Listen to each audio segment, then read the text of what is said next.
Ambernath railway स्थानक ते ordnance gate दरम्यान प्रस्तावित रस्ता प्रकल्पावरून गांधीनगर परिसरातले रहिवासी आक्रमक झालेत। या रस्त्यामुळे अनेक घरं बाधित होणार असल्यानं आधी आमचं पुनर्वसन करा, मगच रस्त्याचं काम करा, अशी मागणी रहिवाशांनी केली आहे। नगरसेविका हर्षदा पाटील आणि धनलक्ष्मी जयशंकर यांच्या नेतृत्वात नागरिकांनी आज अंबरनाथ नगरपालिकेच्या मुख्याधिकाऱ्यांची भेट घेत आपला संताप व्यक्त केला।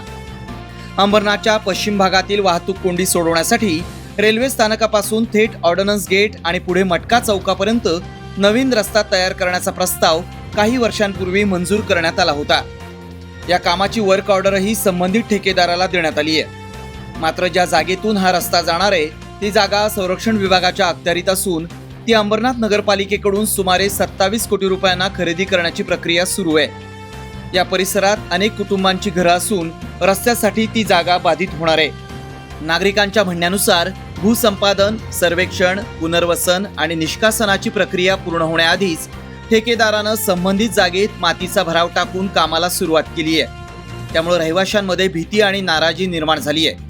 यावेळी नगरसेविका हर्षदा पाटील यांनी एका नगरसेवकाच्या दबावाखाली हे काम सुरू करण्यात आल्याचा आरोप केलाय, तर नगरसेविका धनलक्ष्मी जयशंकर यांनी गरिबांच्या घरांवर बुलडोझर चालवण्याचा प्रयत्न होत असल्याची टीका केली आहे।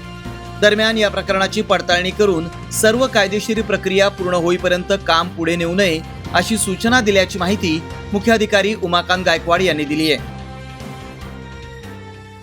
ऑर्डनन्सची जी 27 कोटीची जागा आपण घेणार होतो पालिकेत, ती या जागा अजून घेतलीही नसताना तिथला एक नगरसेवक जाऊन तिथे काम कोणत्या प्रकारे करतोय हे अजूनही आम्हालाही कळत नाही आहे। या प्रकारे कोणत्याही प्रकारची तरी ॲक्शन घेण्यात यावी अशी मागणी आम्ही केलेली आहे। आता तिथला एक स्थानिक नगरसेवक जो आहे तो जाऊन तिथे दमदाटी करून आणि दादागिरीच्या जोरावर तिथे जाऊन त्यांना लोकांना दम देऊन त्यांची घरं तोडण्याचा प्रयत्न करत आहे। आमची भूमिका ही ठाम असणार आहे का आम्ही लोकांवर अन्याय होऊन देणार नाही आहे, कारण का आम्ही त्यांच्या वोटिंगच्या जीवावर निवडून आलेलो आहे।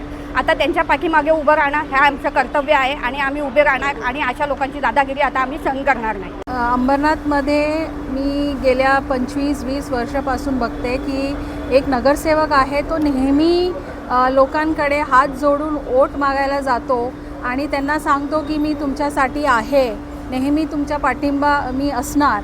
पण जेव्हा तो निवडून आल्यानंतर तो नेहमी गरिबांचा घर पाडायलाच आधी पहिला नंबर म्हणून तो उभा राहतो। नेहमी तो गरिबांना त्रास देतच आला आहे। ते आतापर्यंत कोणी नव्हतं त्यांना विचारायला, आता आम्ही आहे आणि आम्ही नेहमी गरिबांचा सोबत असणार आणि त्यांना पाठिंबा देणार आणि ह्याच्या दादागिरी अजून चालू देणार नाही। जे वर्क ऑर्डर वगैरे जुनी आहे, निविदा प्रक्रिया सभागृहाची जी मान्यता झालेली आहे त्याबाबतची पडताळणी करण्यात येईल।